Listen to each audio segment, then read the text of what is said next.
Farfallina and Marcel by Holly Keller. The rain fell all morning. It splattered on the pond and splashed on Farfallina's leaf. She found a dry spot and ate it. "Hey," said a little voice, "you're eating my umbrella." Farfallina peered over the edge. A small gray bird was huddled underneath. Farfallina liked his soft feathers and his gentle eyes. "I'm Farfallina," she said. And she slid down to the ground. "My name is Marcel," said the bird. He liked Farfallina's smile and her pretty colors.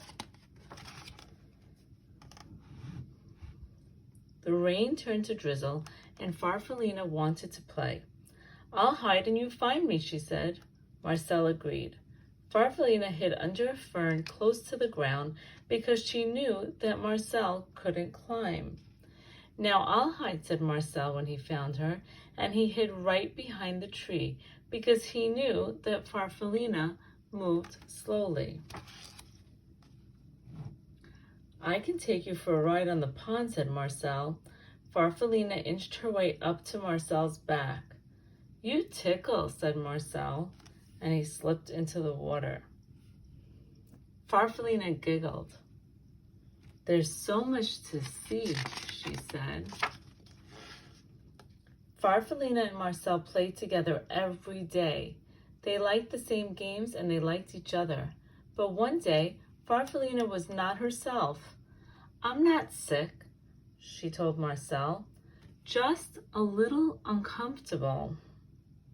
I need to climb up onto a branch and rest for a while." "I'll wait for you," Marcel called as Farfallina made her way up the tree. Marcel watched until Farfallina was completely out of sight. Then he settled himself in the grass and waited.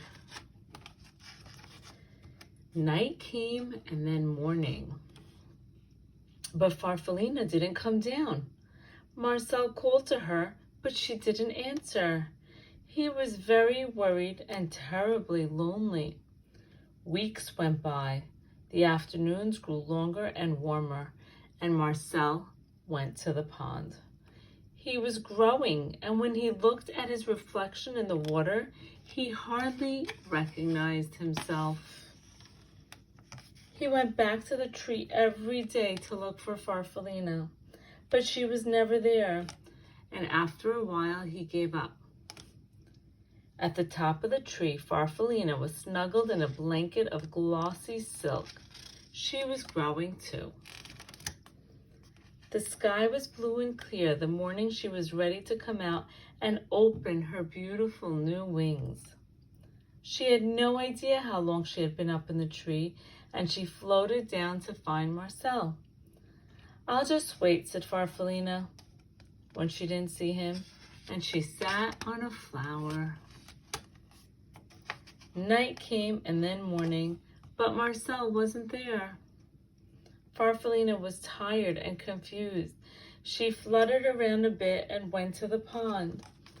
The pond was glassy smooth, except for the ripples made by a large, handsome goose who was swimming in solitary circles. Farfallina shivered with disappointment. She went to the pond every day to look for the small gray bird named Marcel, but he never came. One morning, the goose stopped his silent rounds and spoke to her. "You must like it here," he said. Farfallina fluttered a bit. "I've been waiting for a friend," she said sadly, "but I don't think he'll come." Marcel liked her smile and her brilliant colors. "I know how you feel," he said. "I lost a friend too.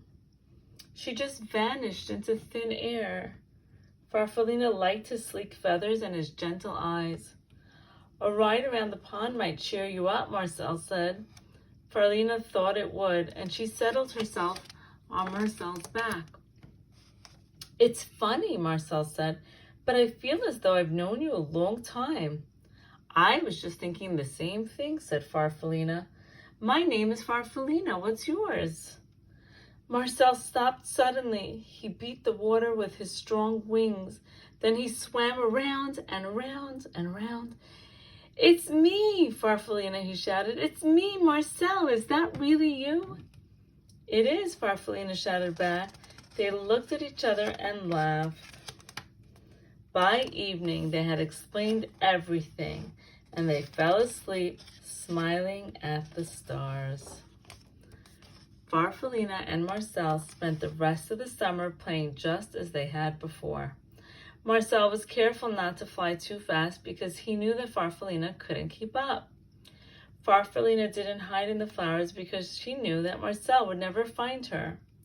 And when the leaves on the trees around the pond turned red and gold, they decided to go south. Together. The end.